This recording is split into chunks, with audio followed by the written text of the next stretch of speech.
आउज़ु बिल्लाहि मिनश्शैतानिर्रजीम बिस्मिल्लाहिर्रहमानिर्रहीम। प्यारे नाज़रीन किराम, कैसे हैं आप सब। आज फिर मैं आपके लिए एक वीडियो लेके आई हूँ डॉक्टर इसरार साहब की। तो आप ज़रा सुनिए पहले उसमें डॉक्टर साहब क्या फ़रमाते हैं, फिर उसके बाद मैं आपके साथ बात शेयर करती हूँ जो मैं करना चाह रही हूँ। तो यकीनन आपको वीडियो अच्छी लगेगी। आइए सुनते हैं कि डॉक्टर साहब क्या इरशाद फरमा रहे हैं। ये तबाही है जो उस माशरे पर आ चुकी है और हमारे यहाँ भी लोग उसी माशरे की नक्काली पर चल रहे हैं। और ये नज़रिया मुसावात मर्द व ज़न जो है ये बहुत ही यूँ समझिए कि ताबनाक और बहुत अच्छे अल्फाज के साथ सामने आ रहा है। अलबत्ता इसका दूसरा रुख भी है। इस्लाम ने औरत को जो हुकूक दिए हैं बदकिस्मती से हम मुसलमानों ने वो भी उनको नहीं दिए। उसकी वजह यह है कि हमारे ऊपर हमारा हॉन्ट कर रहा है हमारा हिंदुआना पस मंज़र। हिंदुओं के माशरे में औरत की कोई हैसियत नहीं, ना उसकी विरासत का हक है, ना वो बेवा हो जाए तो जीने का हक था उसको, वो तो फिर सती हो जाना चाहिए उसको, उसके लिए तो ज़िंदगी का हक भी नहीं है। विरासत तो बहुत दूर की बात रही, कोई प्रॉपर्टी का कोई सवाल नहीं, किसी तरह की कोई हैसियत नहीं, कोई लीगल एंटिटी नहीं।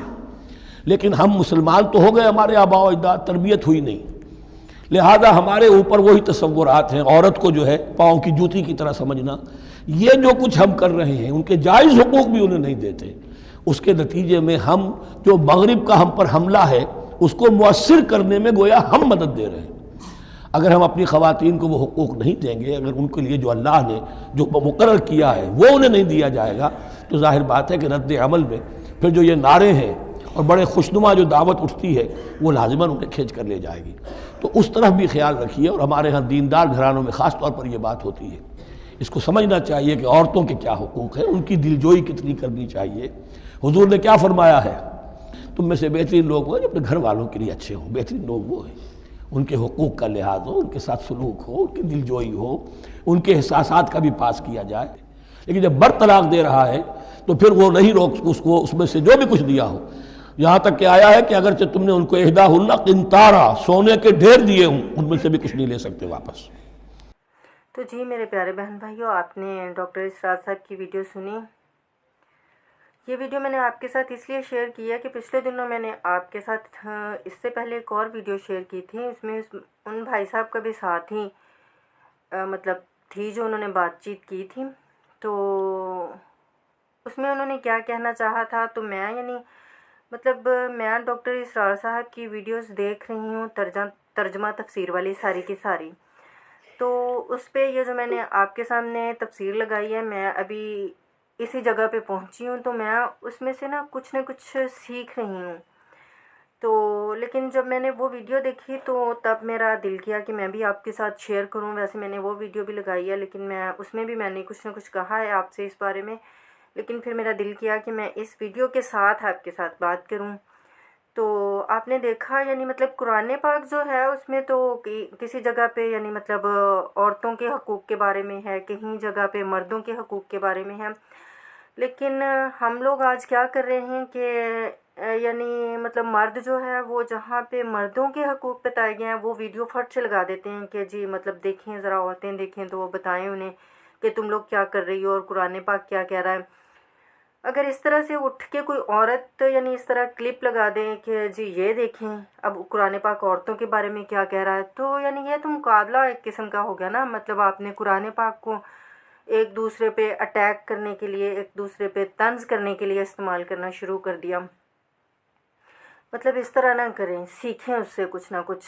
अब जैसे मैं वीडियो देख रही हूँ तो उससे मैं बहुत कुछ सीख रही हूँ। अब मैं ज़्यादा तो नहीं कुछ आपसे शेयर करूँगी। मतलब मेरे माली हालात कुछ इस तरह से हैं कि मेरे बहन भाई मेरी हेल्प करते हैं। मैं मतलब इस तरह मेरा वक्त गुजर रहा है ज़िंदगी का। शुक्र अल्हम्दुलिल्लाह जिस तरह अल्लाह ताला ने लिखा है। तो इस चक्कर में कि मेरा ख़ुद का कोई काम चल जाए, मेरा ख़ुद का कोई रोज़ी का सिलसिला चल जाए, मैं बहुत सारे बुज़ुर्गों, पीरों, फ़कीरों, बाबों के पास जाती थी। बहुत सारा पैसा भी जो बहन भाइयों ने खाने पीने के लिए भेजा मैंने वो बाबों पे लगा दिया, उनको लौटा दिया। तो फिर मैंने डॉक्टर साहब की वीडियो से ये सीखा है कि आप मतलब ये बुज़ुर्ग वाकई अब मैं समझी हूँ कि ये बाबे कौन सा मतलब वो अल्लाह से बढ़ के हैं जो उन्होंने अल्लाह से मनवा लेना है। तो जो दुआ उन्होंने मांगनी है या आपको तवीज़ धागे देने हैं उससे आपका ईमान कमज़ोर होता है। तो बेहतर है कि आप अल्लाह ताला से ही मांगें। تو میں تو اب اللہ تعالیٰ سے ہی مانگتی ہوں، دعا مانگتی ہوں. اور آپ یقین کریں ابھی کوئی زیادہ ٹائم نہیں ہوا، تقریباً 2-3 مہینے ہوئے ہوں گے اس چیز کو، اور میں اللہ تعالیٰ سے دعا مانگ رہی ہوں. بابوں کو میں نے بالکل چھوڑ دیا، اور اب اب آ کے مجھے مطلب اس طرح وسوسے پیدا ہونا شروع ہو گئے ہیں کہ جی اب اتنے مہینے تو ہو گئے ہیں اللہ تعالیٰ سے دعا مانگتے، تو ابھی تک تو اللہ تعالیٰ نے تمہاری دعا قبول ہی نہیں کیا. تو چلو وہاں پہ ایک بابا ہے، وہاں پہ چلتے ہیں. سنا ہے کہ اس کی جی بڑی دعا قبول ہوتی ہے، اس کا تعویذ بڑا چلتا ہے. تو میں یہ نہیں کرتی ہوں کہ میں دوستوں بھاگوں ادھر، میں یہ کرتی ہوں کہ نہیں، جہاں پہ میں نے اتنے سال بابوں کے پیچھے بھاگتے ہوئے گزارے ہیں، پیروں فقیروں کے پاس بھاگتے ہوئے گزارے ہیں، تو کیا اب میں جو ہمارا خالق ہے، جو مالک ہے، جو رازق ہے، کیا میں اب اس سے نہیں مانگ سکتی؟ اور خاص طور پہ میرا اب یہ یقین ہے کہ یہ وسوسے آپ کو تبھی تنگ کرتے ہیں جب آپ کا وقت پورا ہو جاتا ہے، اللہ تعالیٰ آپ کی دعا، آپ کی بات کو پورا کرنے والا ہوتا ہے، تو تب شیطان آپ کو وسوسے ڈالتا ہے، مطلب وہ چھڑوا دیتا ہے آپ سے وہ چیز، اور پھر آپ کو دوبارہ سے زیرو پہ لے آتا ہے. مطلب یہ سیکھا ہے میں نے ڈاکٹر اسرار صاحب کی ویڈیو سے، اور کچھ نہ کچھ انشاءاللہ جب تک اینڈ تک بات جائے گی. ابھی میں سورۃ بقرہ پہ ہی ہوں، اور جب تک اینڈ پہ بات جائے گی میں پورا قرآن پاک سن لوں گی، سمجھ لوں گی، تو میں انشاءاللہ مجھے یقین ہے میں بہت کچھ سیکھ لوں گی. ویسے بھی میں مطلب قرآن پاک کی حافظہ ہوں، ترجمہ تفسیر ہوں، لیکن ڈاکٹر اسرار صاحب کا جو ترجمہ تفسیر ہے وہ مجھے بہت اٹریکٹ کیا ہے، اس نے مجھے بہت اچھا لگا ہے، اور مجھے اس کو پڑھنے میں بڑا مزہ آتا ہے. میں سمجھتی ہوں اس کو، سیکھتی ہوں اس سے. تو آپ سے بھی گزارش ہے کہ ان کی سنیں ویڈیوز ترجمہ تفسیر والی، لیکن کچھ سمجھنے کے لیے. مرد اگر سنتے ہیں تو وہ یہ سیکھیں اس سے کہ ہم کہاں پہ غلط ہیں، وہاں پہ اپنے آپ کو ٹھیک کریں. عورتیں اگر سنتی ہیں تو وہ سیکھیں کہ ہم کہاں پہ غلط ہیں، وہاں پہ وہ اپنے آپ کو ٹھیک کریں. یہ مت کریں کہ عورت دیکھے کہ جی اللہ تعالیٰ نے مرد کو عورت کے لیے یہ حکم دیا تو وہ ویڈیو لگا دے اپنا وائرل ہونے کے لیے، اور مرد یہ دیکھے کہ جی مرد کے یہ حقوق ہیں عورت پہ، اور وہ وائرل ہونے کے لیے وہ ویڈیو لگا دے کہ جی مرد نے تو تمہیں یہ کہا ہے اور تم ہمارے ساتھ یہ سلوک کر رہی ہو. اس طرح مت کریں. خدا را قرآن پاک کو کم از کم کاروبار کا ذریعہ مت بنائیں.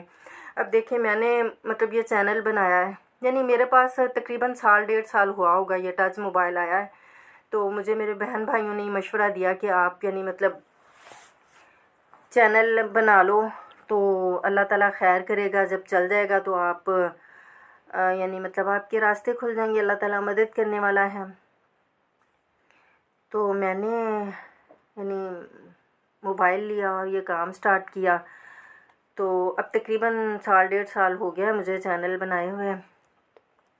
تو میں دیکھتی ہوں، اس سلسلے میں بہت ساری چیزیں دیکھتی بھی ہوں، سمجھتی بھی ہوں، لیکن عجیب چیزیں مطلب میں دیکھ رہی ہوں کہ وائرل ہونے کے لیے لوگ مطلب گندی گندی ٹک ٹاکس بنا رہے ہوتے ہیں اور ڈانس کر رہے ہوتے ہیں، اور وہ دنوں میں، اور مزہ یہ ہے کہ وہ دنوں میں وائرل ہو جاتے ہیں. جو ہم جیسے لوگ ہیں وہ جو اچھی چیزیں لے کے چل رہے ہیں، کچھ سکھانے والا، کچھ سیکھنے والا لے کے چل رہے ہیں، تو وہ بس بیٹھے دیکھ رہے ہیں کہ کیا ہوتا ہے، کب کرے گا. لیکن بہرحال آپ سب دیکھ رہے ہیں، لیکن مجھے اللہ تعالیٰ سے یقین ہے کہ اللہ تعالیٰ سب کے راستے کھولنے والا ہے. وہ اچھی چیز میں لے کے چلوں گی، اسی میں ہی اللہ تعالیٰ مجھے کامیابی دیں گے. اللہ تعالیٰ بس آپ سب پہ بھی رحمت فرمائے، آپ سب کو اچھی چیزوں پہ عمل کرنے کی، اچھی چیزیں سیکھنے کی توفیق عطا فرمائے، اپنے بچوں کی بھی اچھی تربیت کرنے کی توفیق عطا فرمائے. تو اجازت چاہوں گی، اگر آپ کو ویڈیو اچھی لگی ہو تو لائک شیئر ضرور کیجیے گا، اور کومنٹس میں بھی اپنی رائے دیجیے گا. ملتے ہیں پھر کسی اور ویڈیو میں. اللہ حافظ.